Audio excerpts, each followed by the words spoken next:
Hello fellow runners, my name is Doug, and today I would like to talk a little bit about stability running shoes and making a case for a traditional stability running shoe like this Brooks Adrenaline 21 or the New Balance 860. A lot of shoes have been going in other directions. The stability shoe market has been changing a lot recently. So I'd like to make that case that there is still a niche for stability running shoes. Who am I? I am a fellow runner who has been running now for 40 years, since I was a teenager until now. During that time, I've been in on the order of 150 different road races of varying distances from 5K, 10K, it's probably most of them, but also half marathon, marathon, and triathlons.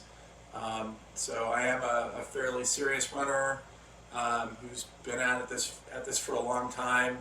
My background is I tend to be a little bit of a bigger runner, so I'm most of my running career from the age of 25 to 45, I was about 185 plus or minus 3 pounds for all that duration.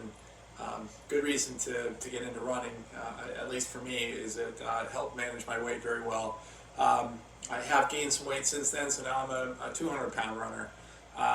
And so stability running shoes I've found have been helpful because they traditionally have been a little bit firmer. And I do benefit some from a little bit of medial support. I have average size arches. In my history with injuries, I've been very fortunate. I'm still running after 40 years of it. Have been mostly lower leg injuries like Achilles tendonitis, calf strains, and plantar fasciitis. And so those are the kinds of things that I'm trying to kind of combat with my running shoes. And with that, I wanted to kind of bring forth what is the reason, what is the purpose of a daily trainer. I think that's important to establish because people are advertising running shoes for all these different reasons, and they have tempo shoes and long run shoes and all this stuff. But your daily training running shoe, is really there to allow you to do the miles and the intensity that you need or want to accomplish your goals.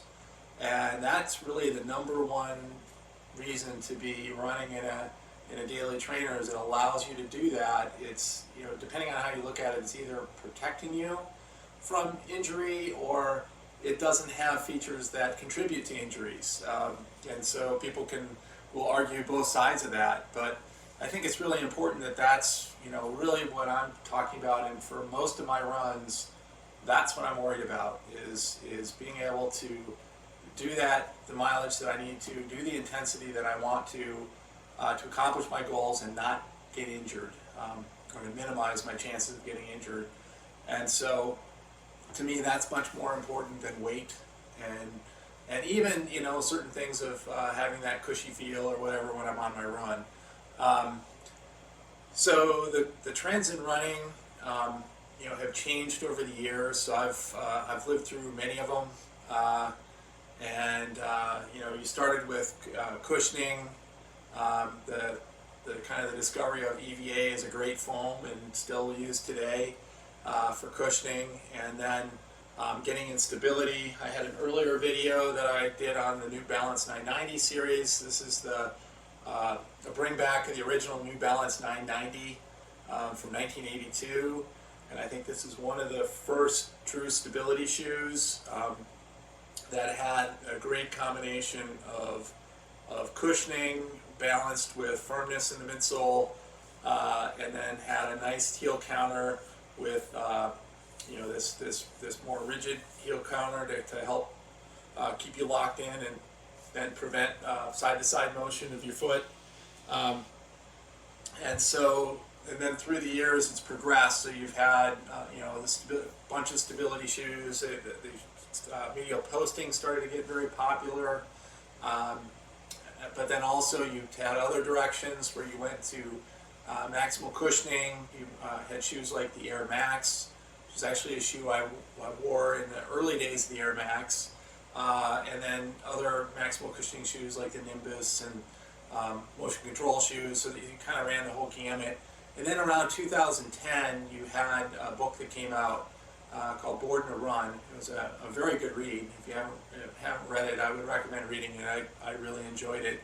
And that kind of brought on the minimalist movement. And so all of a sudden people are kind of thinking, well, all of this stuff in running shoes is really not good for you, and you really should be running barefoot or with minimal under your feet, low drop, firm shoes, and a lot of us, so I got into it like everybody else did. And then at the same time, you kind of went the other way. So Hoka, Oni, started to come out with maximalist cushioning shoes, so much higher stack than these. And I don't have a pair of those to show you, but I think they're very popular shoes, so most people are pretty aware of them. And that kind of took the trend in the other direction, and that really is the trend we're working to today, where not only has that company grown with their shoe lineup, but also a lot of the other companies have followed suit and have offered kind of maximal high stack cushioning shoes themselves, and so that's really taken off. And if I watch videos today, on other shoe reviews and stuff, it's the big push is, these are great, but they could be a little softer, or if we could just make them even a little bit lighter. And so even the video reviews and what I see from people, the trend keeps going softer and lighter. And even videos that the traditional running shoe or the traditional stability shoe is dead, and we're moving on to other things. One of the things I'd like to bring up is that a lot of this trend, these trends happen for many reasons, but they're not driven completely by runners. So a lot of people, in fact, I've read articles where like 70% or more of the running shoe market is non-runners, and people who build and sell running shoes, make running shoes. They know this, and there's some good examples out there. So, and I'll give you a couple of my personal examples. Is my wife is a nurse, and she's on her feet 12 hours a day, and her and a lot of her fellow nurses buy running shoes, very soft running shoes, and she has Hoka Bondis, which are very soft cushion running shoes, and she loves them. She hasn't run a mile in them, but for work, they're great. And so, she and her fellow nurses are buying these shoes. I have a college-age son who is in Adidas Ultra Boost. Adidas Ultra Boost, originally Ultra Boost foam was intended to be this energy return foam, to help people run faster. But it really took off. And if you go to different stores now, there's lots and lots of people buying that shoe really as a comfortable fashion shoe, and so it's very popular with my son and his college friends. So that's really a big part of what's driving the trend in the market as well. And so that's one of the things as a runner you have to realize that's part of this. So I wanted to also bring in the definition of stability. So I'm an engineer. And I feel like people talk about what is stability, and they talk about things like medial posts and different features, but they really don't talk about, well, what is it? And so I'm going to give you a very basic definition, and then we're going to kind of get into what it means for running shoes.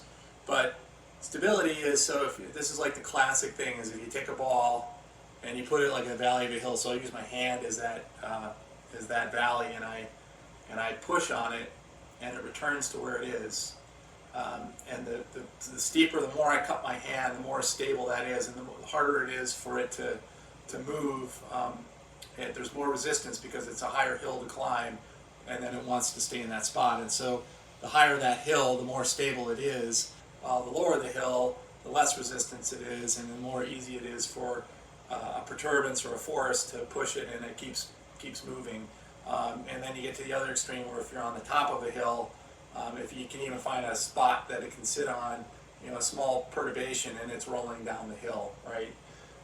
So that's really, the kind of that textbook definition of what stability is. And when you apply that to a shoe, the way that I look at it is in that firmness. So as you're running and you're doing your gait, say if you land on your traditional heel strike or whatever, it's that resistance to motion, both on the over-pronating, which is the classic one that everybody talks about, but over-supinating, or just in general that stability of if you're trying to move forward, what that resistance that you have from side to side, and that's really kind of that same thing as that ball concept. And if you think about, so in a shoe, what makes a shoe stable is you start with the ground, right? And if the ground under your feet, so if you're on asphalt or a sidewalk, the ground is stable, right? It's not going to move under your foot. If you're on a trail, that's a different story. So then as you move up from the ground, you've got the midsole. And the midsole is what I would say is that foundation of stability, because that is what you're pushing on. And then as you go up from there, it's really the shoe itself is how are you locked in. So is your heel locked in? Is your heel moving around? Is it locked into that midsole? And is that midsole firm enough that it's resisting and locked into stable ground below you? And the combination of all of those things make up the stability of the shoe.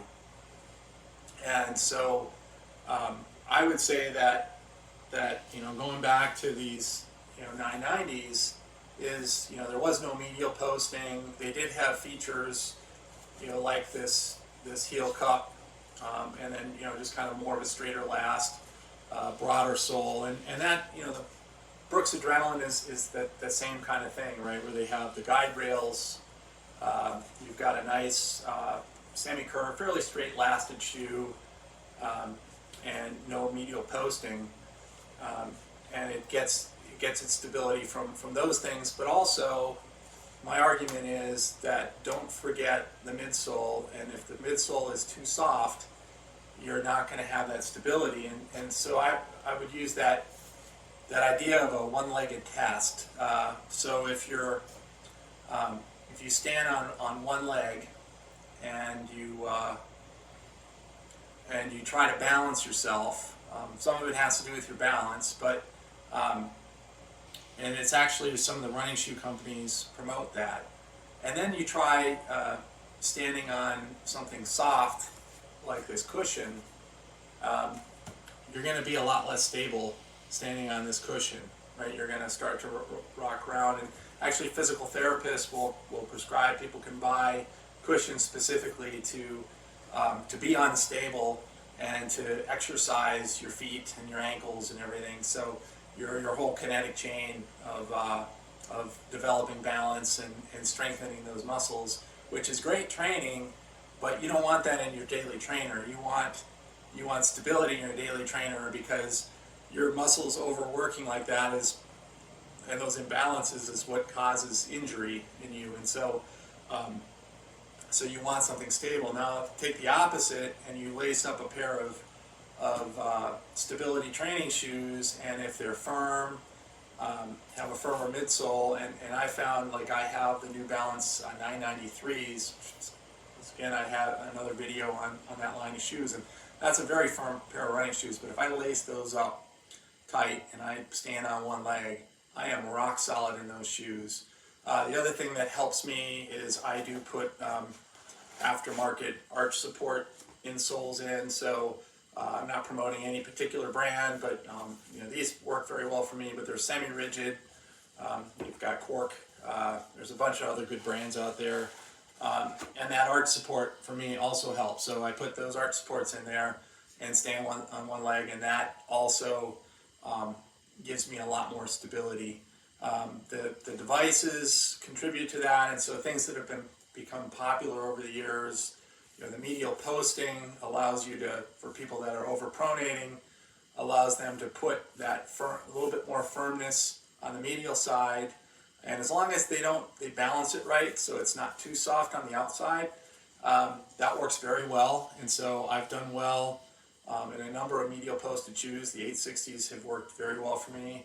The Adrenalines do not do that. Like I said, they use guide rails, and the guide rails also help because they help keep your foot locked in, and then as you start to pronate, you're really kind of taking this whole surface area here, because this is a little bit more rigid, and trying to push a lot more surface area, the midsole down, and it's going to give you more resistance. And so kind of having that all work together does provide a more stability.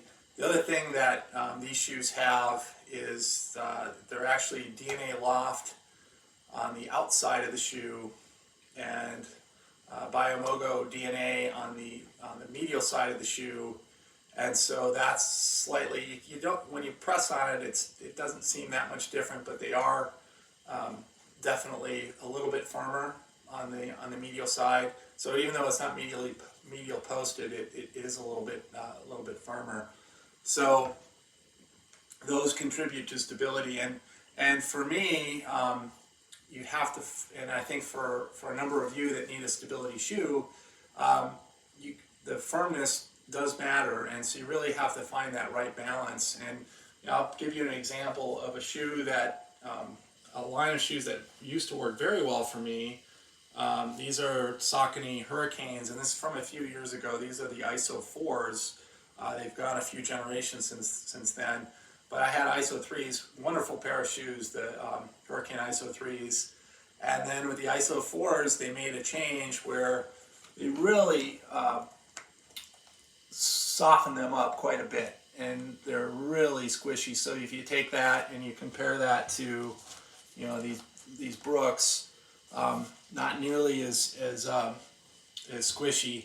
And it got to the point, even though they're a stability shoe, they're medial posted, they fit great, they just would not work for me, and I was unable to put a lot of miles in those shoes, and had to replace them with something else. And so you really have to, and that's really kind of the case I'm making, is they started to become a little bit more like this cushion for me. And it's not just the devices itself, it's not just whether you have a medial post, it really is, the inherent stability really is tied to the midsole. And so I kind of wanted to make that point. And if you have a midsole that has adequate blend of firmness and cushioning, then you don't even need medial posting like with these, or with the New Balance 990s way back in the 1980s. They just had the right blend of cushioning and firmness to be stable. So I kind of want to emphasize that I think that is really the important part of a traditional stability shoe that is being missed today, with a number of different models out there. The other thing I wanted to point out with this trend for high cushioning is kind of this idea that, well, I don't need that much stability, and more cushioning is going to make these shoes put less loads and reduce my injury because they're softer, and they're going to take more of that force and that shock out. And I've been reading some articles on that, and I don't necessarily think that that's true. That most of the articles I've read, and there's a good example, and I'll leave a link from Nature magazine, that basically said that you get higher loads with a higher cushioned, max cushioned shoe. And this was an article that was in a paper from 2018 in Nature magazine, and this is all about the public domain. And I'll leave a web page where you can pick up. It's actually a very good read. It's a little bit technical, but it's not too bad for the average reader. But this study basically found that that max cushion higher stack shoe compared to a traditional, kind of more traditional running shoe, actually had higher loads than the traditional running shoe. So kind of that, and it was the loading rate. So it was kind of like the rate that the forces when you landed would go, and then that peak of that peak spike when you landed. And the study was all for heel striking. So everybody was a heel striker for this particular study. And they looked at it at two different running speeds, and they did find running faster caused this effect more, that the really high cushion soft shoes would actually cause higher loads on your body than at lower speeds. But I think at lower speeds it was around 6% higher and around 10% with the higher speeds. And so it was really kind of showing that, putting more cushioning and more EVA foam under you and making them softer really wasn't giving you more protection or more cushioning, that the forces were actually going up. And what was interesting was what actually happened, what they were finding is that people who run in the softer shoes tend to run more stiff-legged, that they absorb the shock less with their body and just depend on the shoe. And because they do that, the forces are actually higher on their body. So it's actually it kind of goes with with the minimalist running is you don't need anything and your body's going to absorb everything. And so what they're kind of saying is that the traditional running shoe, your body is absorbing a little bit more of that force and actually reducing the loads compared to if you run it with a much higher cushion shoe, and they actually went up. Now, another good reason to read this and look at this one is it's very well referenced. It's a highly respected paper that's very well referenced, and a lot of the references you can find those articles as well. And those articles aren't as strong necessarily, but in many of the ones that I read, it wasn't that the loads were higher with the higher cushion shoe, but they were about the same. That it really didn't matter. That if you had a shoe with a little bit less cushioning, a little firmer, or less cushioning underfoot, and you had a max cushioning shoe, it came out the same. The forces on your body were about the same, so it didn't really buy you that much. So it's interesting. And so if you're thinking, hey, I really want these higher cushions because they are protecting me more, it may not. And then if you need stability, you don't want to give up the stability for extra cushioning and softness that may not be helping you. So I guess that's kind of the point there. The next thing I wanted to talk about was shoe drop. I told you earlier that I tend to have problems with my Achilles tendon and my calf, and I've tried a lot of strengthening exercises, stretching, foam rolling, massage, all of those things, and I've found that I can do some of my training in lower drop shoes, but I can't do the majority of my training in lower drop shoes. I really need these 860s are a 10 millimeter drop, and the Brooks Adrenaline, one of the few shoes out there, stability shoes, that's a classic 12 millimeter drop shoe, and I'm thankful that they still offer that because I do benefit from that. And even as a midfoot striker, not a pure heel striker, I still appreciate a higher drop shoe.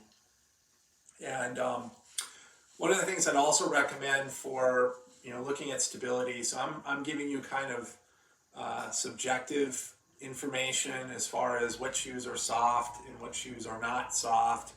The best thing I've found on the web is a website called opustest.com, and I think it's run by somebody who's connected with a running shoe store in California. I don't know all the details, but the website has a table, and they keep up to date where they actually test all the latest shoes, and they go through a very objective testing with measuring how much they compress under load, and how stiff are they torsionally, and a number of different measurements. And they even make sure that the shoes are the same temperature, because they're going to vary, the performance is going to vary. So it's very well done. There's YouTube videos of the process of them reviewing different shoes and giving them stability scores. And so if you want to just look objectively at how firm the shoe is, what the drop is, and they use a term called loaded drop, which I think is also useful, is that when you have pressure on the shoe, so when you're landing on your heel, it's not just the drop of what the shoe is when there's no weight on it, but when you land on your heel or put pressure on your heel, what is the drop then? And your shoes are going to compress by several millimeters. So if you have a 4 millimeter drop shoe and you land on your heel, what this website is showing is that depending on how heavy you are, your drop goes negative. So not only are you going, barefoot would be 0 drop, but you have shoes that now, if they're very soft shoes and they're low drop, you're going to a negative. So it's like you're climbing a hill all the time, and so your back of the foot is coming down and dropping and putting a lot more stress on your Achilles and calf. And so it's another reason why I'm very wary of low drop shoes, is because with the trend of softness and low drop, for me that's a disaster, because it's just it's like I'm running up a hill all the time, and with tight calves and Achilles, it's just not working. So I will put that link of that website in the comments below for this video. And so the final thing is, I want to just talk about what shoes have been working for me. So in today's world, in the environment of the soft shoes, these are the 2 shoes that have been working for me. It's been hard. I used to have a wide range of shoes that I could try. I've run, I talked about the Hurricanes, the Saucony Hurricanes. I used to run in those. I used to run in Keanos. I used to run in Guides. There's a number of different stability shoes I've run in over the years, and the 1260s, New Balance, are gone. They discontinued them once again with this trend away from traditional stability shoes, and the 860s, the only one left. And these work for me right now. I am worried about the future, because these, which work great, I'll see reviews for them, and they'll say, they're outdated. They're heavy. They're not using the new features. They're not as soft as some of the other ones. And it's like, yeah, that's exactly what I want. I don't want them any softer. And I think there's a number of you out there as well that need the stability, might be a bigger runner, and that these really soft shoes, they're not going to be stable enough for you. So I'm kind of hoping that the running shoe industry kind of sees that there is a niche for those of you that do need stability shoes. These are 2 shoes I would definitely recommend right now. I would also the Saucony Omni. So the Hurricanes don't work for me. The Omnis would work for me. The fit wasn't quite right when I laced them up for my foot, but they still, I think, could work well. The Mizuno has the Wave Inspire. I think that there's like a plastic piece in there that is kind of the stability feature of the Mizuno shoes. That does work, and I thought it worked pretty well, and I could run in those. The only thing that I noticed with those is that when you transition from midfoot to forefoot and you get off of the plastic into just pure EVA, it had kind of a different feeling that felt a little bit awkward to me, and so I didn't like those shoes as much. But a lot of the other ones that I traditionally used in the past, like the Guide, the Hurricanes, Keanos, I tried some of those shoes on, and they are just too soft. They've followed that trend of, hey, let's make them softer and lighter, and they're too soft for me. And so I don't know if some of you who need stability shoes are finding the same thing, but I'm finding that a number of the shoes are getting too soft, and I am worried that some of my favorites here may be getting too soft in the future. I know the Adrenal, these are the 21s. The 22s are out now, and I have not tried those yet, but they went to all DNA loft, which means the medial side is going to be a little bit softer than this shoe, and so I am worried that shoe may not work. And so I did buy another pair of 21s once I found they were going to be discontinued, and so I'm good for another year or so, and I'll see how the 22s work. Brooks also has a number of other shoes in their lineup, and so I could try a couple other ones and see if those work better if these end up getting too soft for me. But anyways, I think that's about it. Hopefully I've made a case for why traditional stability running shoes are important, and that firmness is actually an important feature of stability running shoes.